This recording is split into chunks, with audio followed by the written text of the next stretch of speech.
El término sostenibilidad en moda o en cualquier otro sector no deja de ser lo mismo, satisfacer las necesidades actuales sin comprometer las necesidades futuras en términos económicos, sociales y ambientales.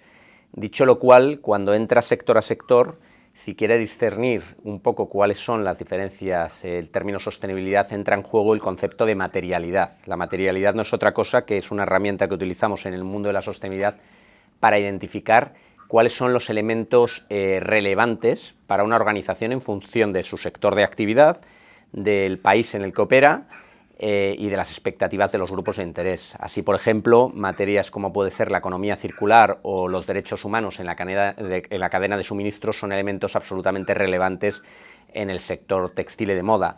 Y en una compañía, por ejemplo, del sector utility, el término, la materia CO2 y cambio climático es absolutamente relevante, que no quiere decir que en el textil no lo sea, sigue siéndolo también muy relevante.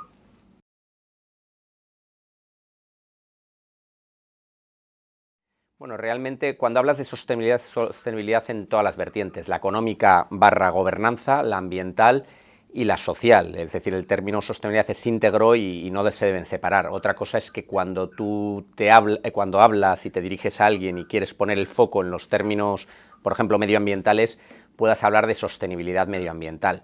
El término sostenibilidad entraña muchas variables. Normalmente utilizamos el término sostenibilidad o ESG, indistintamente. ESG son los términos en anglosajón Environmental, Social and Governance, es decir, medioambientales, sociales y de gobernanza, y dentro de esto hay aspectos como, por ejemplo, en el ámbito medioambiental, economía circular, cambio climático, escasez de recursos, estrés hídrico, etcétera. En el ámbito social, temas como la diversidad, la gestión del talento, la filantropía social, los derechos humanos, y en el tema de governance entra en juego términos como la ética, la corrupción, el soborno, las buenas prácticas de gobierno corporativo, etcétera.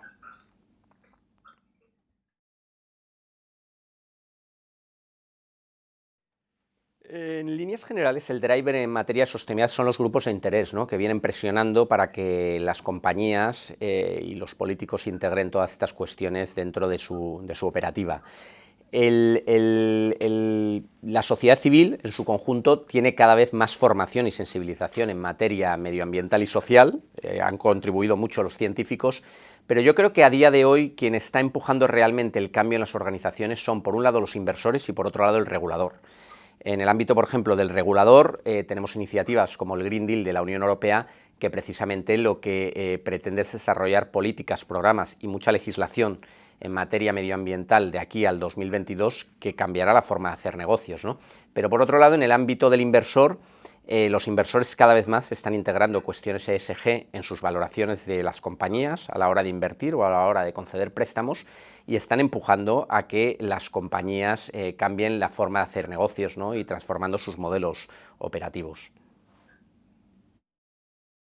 El consumidor, por supuesto, en el sector textil no hay que dejarlo de lado, yo creo que es un principal agente del cambio, ¿no? Cada vez más el consumidor está concienciado con estas materias.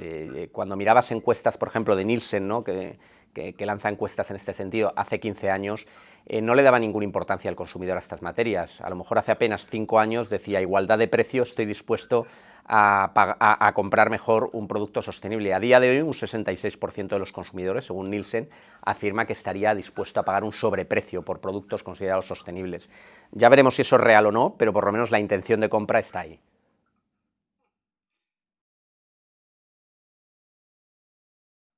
Bueno, yo creo que el COVID en general ha acelerado los temas de sostenibilidad. En principio, cuando comenzó todo esto, pensábamos que se iba a frenar una tendencia que ya había comenzado previa al COVID, ¿no?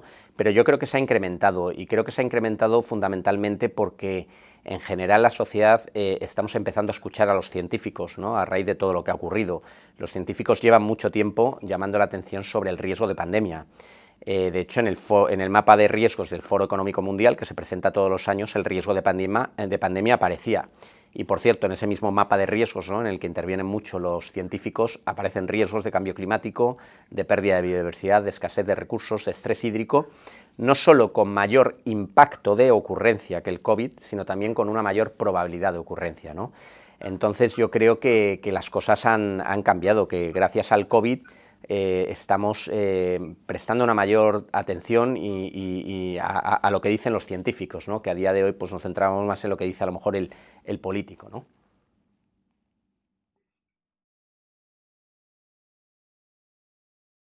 Yo creo que no ha cambiado los drivers, lo que ha hecho es intensificarlos. Eso no quiere decir que hayan cambiado ciertas cosas. Antes hablaba del término ESG, ¿no? Environmental, Social and Governance. La se ha activado ya hace unos años con todo el Acuerdo de París, que hizo mucho ruido y ha concienciado a la población en materia de cambio climático.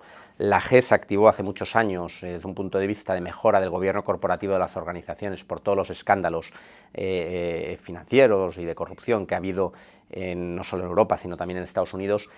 Ha sido el momento, gracias al COVID, de activar la S, ¿no? La S ha generado que las compañías muestren un propósito social, que estén trabajando en tratar de mantener la plantilla y sus empleados, y también que hayan intentado apalancarse en su cadena de valor, especialmente, por ejemplo, el sector textil en España, ¿no?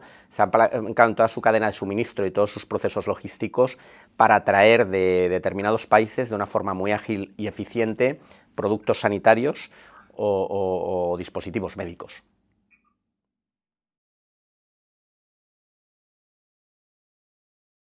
Yo creo que hay que actuar en las dos vertientes, es decir, hay que actuar en el volumen y en reducir el impacto medioambiental por unidad de producto.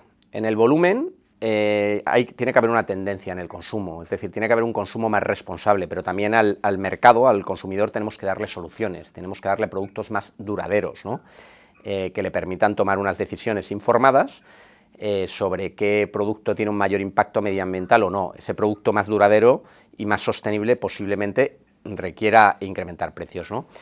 Pero también tenemos que actuar en el impacto medioambiental per se de la unidad de producto, no solo en el volumen. Hay que tocar las dos variables, no son las que están en juego, y para actuar en todo esto hay que actuar a lo largo de toda la cadena de valor, no solo en la fabricación, sino también en los procesos logísticos y de transporte, y también en la concienciación al consumidor, ¿no? Hay que actuar a lo largo de toda la cadena de valor. Me ha faltado ahí también sobre los suministradores y proveedores.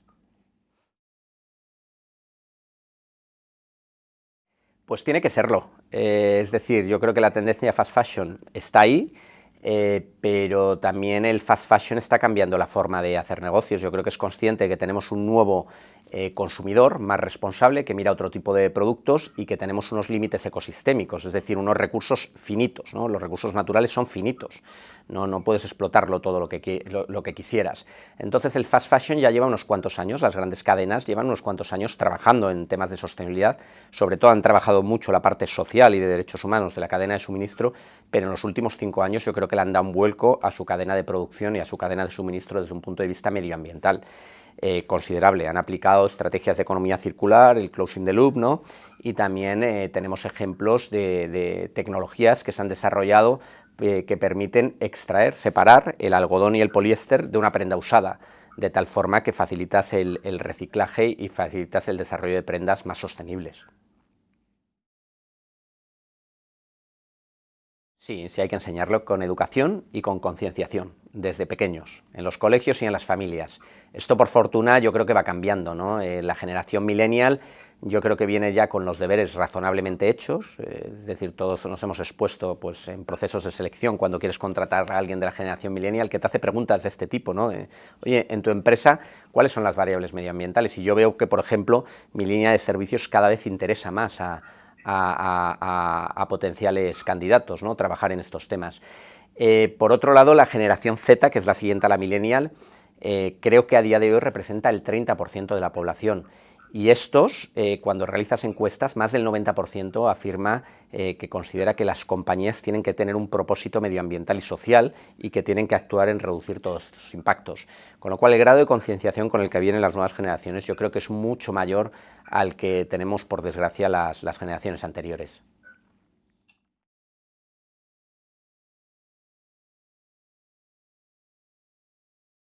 Bueno, yo creo que es muy buena pregunta. Lo primero, hay que educar, ¿no? Con el precio. Depende de qué precio hablemos. ¿Qué es más caro? ¿Una camiseta que te cuesta 1 euro y vas a utilizar 3 veces?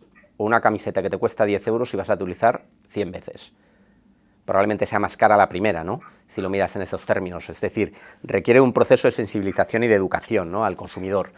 el consumidor cada vez está reclamando más que en la estructura de costes de una cuenta de pérdidas y ganancias se incorpore el coste de las externalidades medioambientales, es decir, de los impactos medioambientales, y ya hay compañías del sector de moda, como puede ser, por ejemplo, el grupo Kering, que ha desarrollado el Environmental P&L, la cuenta de pérdidas y ganancias medioambientales, que incorpora dentro de sus costes productivos el coste de las externalidades medioambientales y permite darle un mayor rigor al consumidor a la hora de tomar decisiones. Le aporta una información de cuáles son los costes medioambientales detrás de cada uno de los productos. Al final, el consumidor lo que requiere son decisiones informadas y una mayor educación y sensibilización al respecto.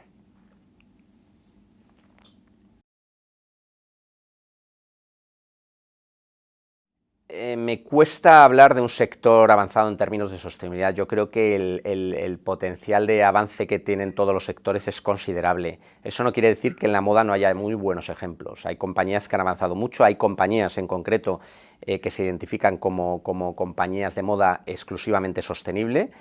Y hay compañías de fast fashion que hemos comentado antes que llevan trabajando mucho en el concepto de tienda sostenible, con líneas de producción y de moda sostenible.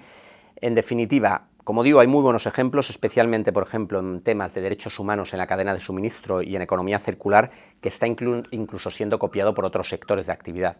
Eso no quiere decir que sea el sector más activo en sostenibilidad, ni que haya un sector más activo en sostenibilidad que otro. En general, puede haber buenos ejemplos de compañías. Yo creo que más que un sector modelo, otra vez más, volvería a una empresa modelo, ¿no?